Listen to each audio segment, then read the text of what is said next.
You know that feeling, right? That little sinking feeling when the brand new gadget you just bought already feels kind of old? Well, today we're going to unpack exactly why that happens by digging into the incredible story of the computer. Seriously? Sound familiar? I bet it does. You save up, you get the latest and greatest, and then boom, a few months down the line, it feels slow, clunky. Why does this cycle happen so fast? Well, it all boils down to one simple word: obsolete. It just means something isn't as useful anymore, purely because a newer, better version is out there. This is the engine that's constantly pushing us to upgrade. So let me kick this off with a story that I'm pretty sure is going to hit close to home for a lot of you.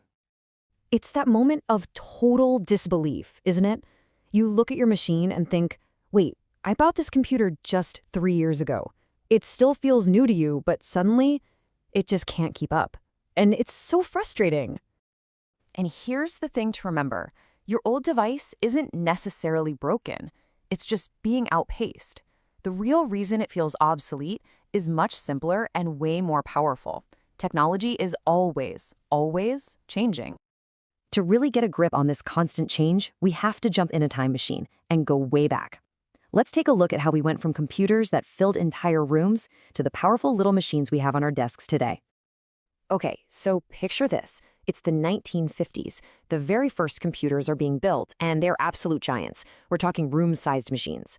Then you fast forward to the 70s, and suddenly the personal computer starts showing up in people's homes. But the real explosion, that was the 80s, when people like Steve Jobs and Bill Gates came along and made computers friendly enough for pretty much everyone to use. I mean, the shift was just staggering. We went from these massive machines that only scientists and huge companies could use to computers that could sit on a desk in your home. The price plummeted, and suddenly they were accessible to regular families and individuals. All of this happened in just a couple of decades. It's wild. But, having a computer on every desk was really just setting the stage. The next giant leap forward came when we decided to connect them all together. The internet. It's something we barely even think about now, but its core idea was revolutionary. A giant worldwide network connecting all these computers so we could share information instantly. That one idea, it changed literally everything. Just think about how society flipped on its head in the 1990s. We went from writing letters that took days to get somewhere to sending instant emails. We went from spending hours in a library to finding information in seconds with a search engine. All of a sudden, the world felt so much smaller, so much more connected. But of course, the evolution didn't stop there. Technology never stops, right? The next big idea was, hey, what if we took all of that power and connectivity and shrunk it down so it could fit right in our pockets? And that brings us to a huge year, 2007. This was when the first really popular smartphone, the iPhone, hit the scene. It kicked off a brand new era and totally changed our relationship with technology forever. So what's the magic that makes these little devices so powerful? Well, a huge piece of the puzzle is the processor.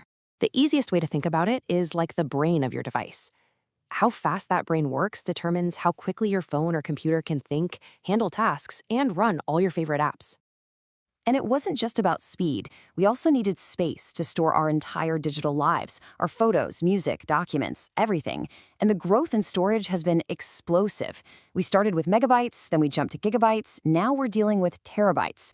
And just to put that in perspective, 1 terabyte is about 1,000 gigabytes. The scale of this growth is just mind-boggling. All right, so that's the past. That's how we got to where we are today. But the really big question is, what's next? What does that next wave of tech look like? The next great frontier, without a doubt, is artificial intelligence, or AI. These are basically computer programs that are designed to think and learn in a way that's similar to the human brain.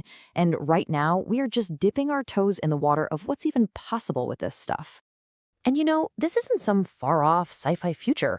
We're already seeing the beginnings of it all around us. We have smart assistants in our homes, self-driving cars on the road, and super immersive virtual reality. And soon, things like home robots and smart glasses might be totally normal. If you think the pace of change has been fast so far, you haven't seen anything yet. So after going through this whole incredible journey, what's the big takeaway? I think this quote really just hits the nail on the head. Learning how to use technology is as important as learning how to read and write.